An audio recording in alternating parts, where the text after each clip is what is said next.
नमस्कार, मैं राम प्रताप। आज आपको महान्यायवादी और महाधिवक्ता के बारे में बताऊंगा।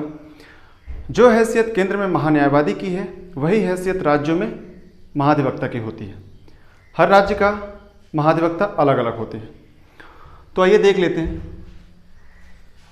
महान्यायवादी का उल्लेख जो है वो भारतीय संविधान के अनुच्छेद 76 में किया गया है कि भारत का एक महान्यायवादी होगा। वो बातें कहाँ लिखी है? अनुच्छेद 76 में, आर्टिकल 76 में। वही जो है राज्यों में जो देखेंगे आप, राज्य का एक महाधिवक्ता होगा, वो बातें लिखी किसमें? अनुच्छेद 165। आप देखेंगे थोड़ी सी ये चीज़ें कि 76 में आप जो है 89 जोड़ेंगे तो आपको आ जाएगा 165। तो केंद्र में ये और राज्य में ये। ऐसे बहुत सारे आर्टिकल हैं जिसमें आप 89 जोड़ेंगे तो उनके राज्य के आ जाएंगे। जैसे राष्ट्रपति की क्षमतान संबंधी शक्तियाँ 72 में, इसमें 89 जोड़ेंगे तो 161 आ जाएगा। राज्यपाल की जो आप देखेंगे, राज्यपाल की क्षमतान संबंधी शक्तियाँ यहाँ हैं और यहाँ पास जो है राष्ट्रपति की क्षमतान संबंधी शक्तियाँ। तो ऐसे बहुत आर्टिकल हैं जिसमें आप जोड़ेंगे तो आ जाएगा। ये चीज़ें हो गई। अब आते हैं योग्यताएं। ठीक है, तो योग्यताएं क्या है इसकी? तो योग्यताएं जो है 10 वर्ष तक जो है, ये जो है हाई कोर्ट का जो है वकील रहे हो, ठीक है, हो, या 5 वर्ष तक जो है 5 वर्ष तक हाई कोर्ट की में जज रहे हूं, ठीक है, हाई कोर्ट में जज रहे हो 5 वर्ष तक। ये दोनों में से कोई एक योग्यता चाहिए, ठीक है। या तो 10 वर्ष तक वकालत किए हो हाई कोर्ट में, किसी हाई कोर्ट में, या एक से अधिक हाई कोर्ट, ठीक है, या फिर 5 वर्ष तक जो है हाई कोर्ट में जज रहे हो। एक से अधिक में भी हो सकते हैं। जैसे मान लीजिए एमपी में 3 साल किए और छत्तीसगढ़ में 2 साल किए, तो 3 तो 5 हो गए, तो वो भी हो सकते हैं। ये चीज़ ध्यान रख लेना। नियुक्ति कौन करता है यहाँ? तो यहाँ पास नियुक्ति जो है वो करते हैं आपके राष्ट्रपति। कौन करते हैं? राष्ट्रपति। वैसे आप योग्यताएं यहां देखेंगे, योग्यताएं तो 10 वर्ष तक जो है ये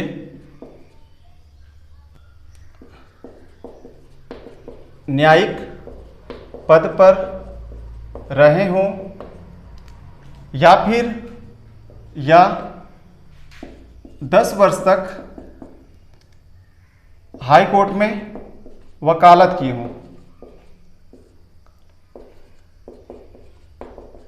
हों, ठीक है। या तो वो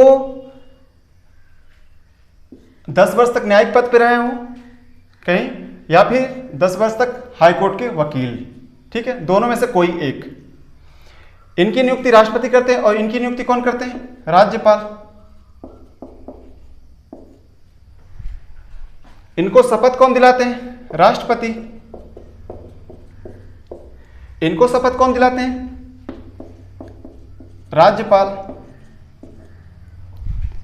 इनका वेतन कितना होता है? मतलब इनका वेतन होता है उच्चतम न्यायालय के न्यायाधीश के बराबर। मतलब सुप्रीम कोर्ट के जो न्यायाधीश हैं उनके, तो सुप्रीम कोर्ट के न्यायाधीश के वेतन कितना है? 2,50,000, ठीक है ना। और मुख्य का कितना है? 2,80,000 वेतन है, ठीक है। मुख्य न्यायाधीश का, भारत के मुख्य न्यायाधीश का 2,80,000 है, ठीक है। लेकिन आपको देखेंगे तो यहां पास बोला था कि महान्यायवादी का वेतन कितना होगा? सुप्रीम कोर्ट के न्यायाधीश के बराबर। तो सुप्रीम कोर्ट के न्यायाधीश के बराबर जो है अन्य न्यायाधीश जो है वो 2.5 लाख। तो इसको यहाँ ये चीज होगी। इनका जो वेतन होता है वो कितना होता है? वो विधानमंडल निर्धारित करती है, विधानमंडल तय करती है, ठीक है। वो विधानमंडल तय करेगी कि वेतन कितना होगा। कार्यकाल कितना होगा इनका? राष्ट्रपति के प्रसाद पर्यंत, ठीक है। और इनका कार्यकाल कितना होगा? राज्यपाल के प्रसाद पर्यंत, राज्यपाल के प्रसाद पर्यंत। मतलब यहां पास ये चीजें हैं कि राष्ट्रपति का जो कार्यकाल है वो कितना होगा? तो सॉरी, जो इनका महान्यायवादी का कार्यकाल है वो किस पर निर्भर होगा? राष्ट्रपति के प्रसाद पर्यंत। मतलब राष्ट्रपति जब तक चाहेंगे तब तक ये महान्यायवादी पद पे बने रह सकते हैं, लेकिन जब लोकसभा का विघटन हो जाता है तो ये इस्तीफा दे देते हैं, ये ध्यान रख लेना।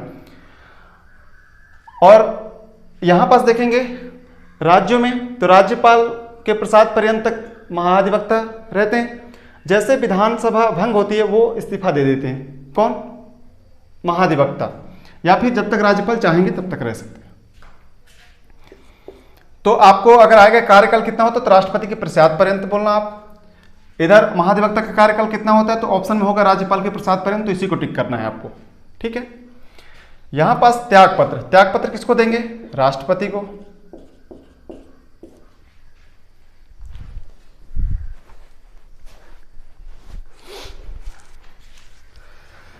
राष्ट्रपति को त्यागपत्र राष्ट्रपति को देंगे, और ये त्यागपत्र किसको देंगे? राज्यपाल को।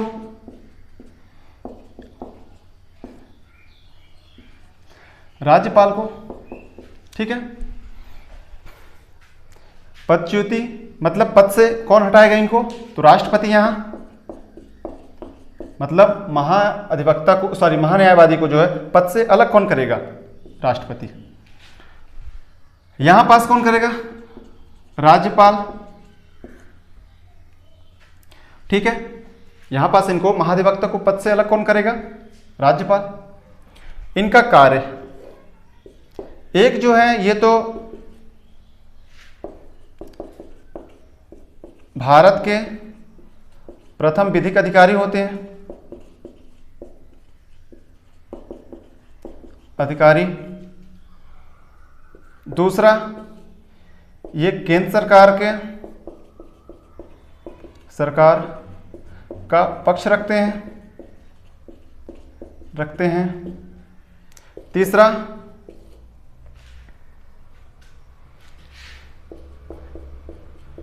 राष्ट्रपति को कानूनी सलाह देते हैं,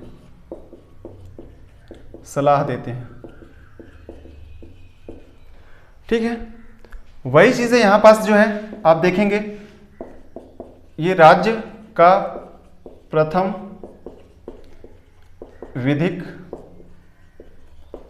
अधिकारी होते हैं।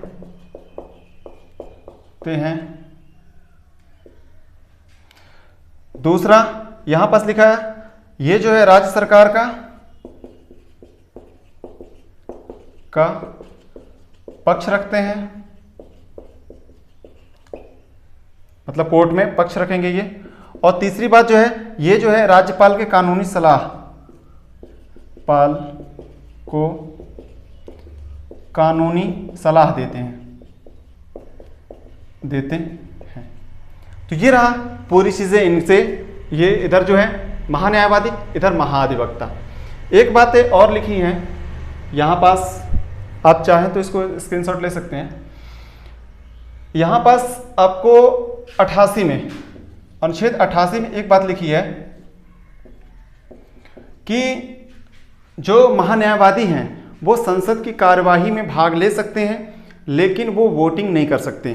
संसद की जैसे लोकसभा राज्यसभा में वो भाग ले सकते हैं, मतलब महान्यायवादी बैठ सकते हैं। जैसे वर्तमान में के वेणुगोपाल जी हैं तो वो जो है बैठ सकते हैं, राज्यसभा लोकसभा में बैठ सकते हैं, लेकिन वो जो है वोटिंग नहीं कर सकते। मतलब कोई बिल आया उस पर वोटिंग हो रही है, वो वोटिंग नहीं करेंगे, वो भले से बैठे रहेंगे लेकिन वोटिंग नहीं करेंगे। ये ध्यान रख लेना। वो बातें कहाँ लिखी हैं? 88 में। ऐसी ही बातें जो है अनुच्छेद 77 में, सॉरी 177 में लिखी हैं।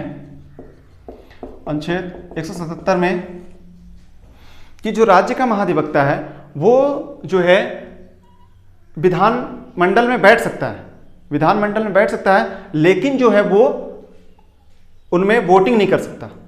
विधानमंडल की कार्यवाही में वो बैठ सकता है, वो प्रश्न पूछ सकता है, सब कुछ, लेकिन वो जो है वोटिंग नहीं करेंगे। वो कहाँ लिखी? वो अनुच्छेद 177 में बातें लिखी गई हैं। ये राज्य के किसी भी न्यायालय में वो जो है वो सुनवाई करने का अधिकार इनको है, लेकिन जो है ये जो है भारत के किसी भी न्यायालय में ये जो सुनवाई कर सकते हैं, ठीक है। तो ये ध्यान रखे रहना है आपको, ये ध्यान रख रहना, ये महान्यायवादी और ये महाधिवक्ता है। ये दोनों के बीच में जितने भी चीज़ें बातें थी महत्वपूर्ण वो हमने इसमें बताने की कोशिश किया है। तो इसमें जो बातें हैं वो बता दी गई हैं।